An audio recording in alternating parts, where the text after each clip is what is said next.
आपण पाहत आहात Krantimay Bharat live TV news channel.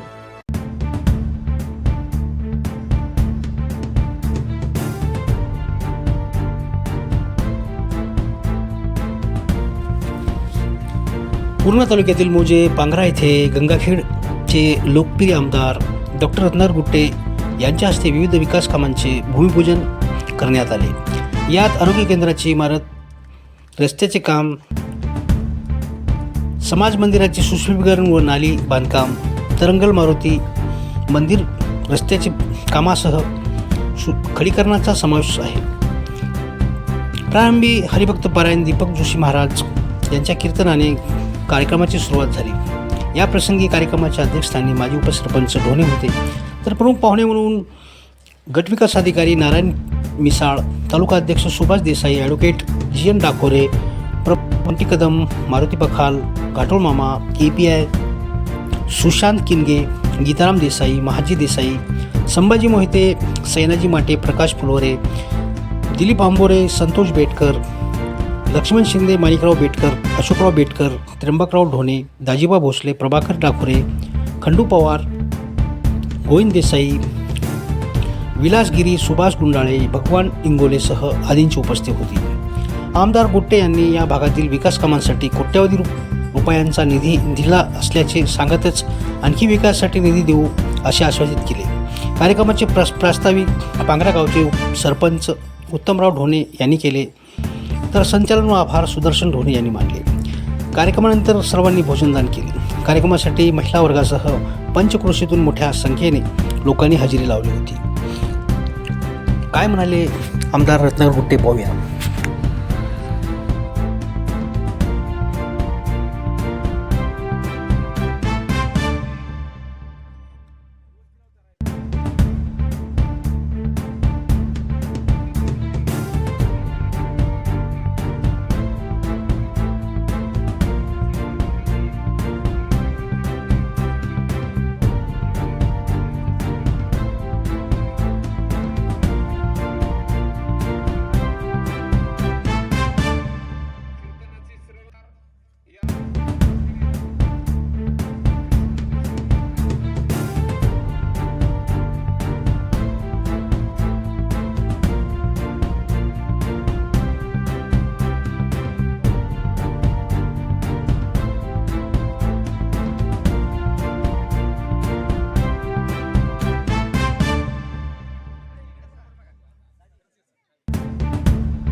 Pangra गावामध्ये बऱ्याचशा विविध कामांचं, विकास कामांचं आपल्या हस्ते भूमिपूजन झालेलं आहे। कशा पद्धतीचं काम असेल, काय सांगणार?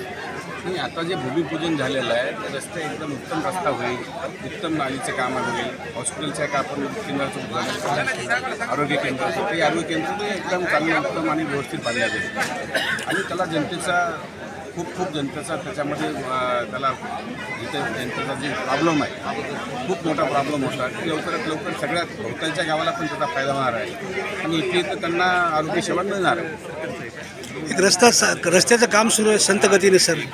नाही, संत गतीनं सुरू म्हणजे काय असतं, म्हणजे आता पाऊसकाळ झाला आणि काही रस्त्यावरून तुझ्या आता बोललो बी की काही दुसऱ्या इतर कंपनीच्या लोकांनी गाड्या टाकल्या होत्या, तर तोही आता दुरुस्त करून देणार आहे आणि लवकरच आता मार्चपर्यंत पूर्ण करतो असं आम्ही सांगितलं। खडीकरणाचं काम सुरू आहे सध्या। आता खडीकरणाचं काम सुरू होईल, सुरू होऊन झालं की होऊन जाईल खडीकरणाचं काम। काय लोकांना काय असेल, लोकांना तुम्ही आव्हान काय करणार या पंचक्रोशीतील? पंचक्रोशीचं आव्हान आता काय, लोकांनी चांगलं राहावं, चांगले कामं करून घ्यावेत, बोगस काम होऊ देऊ नयेत,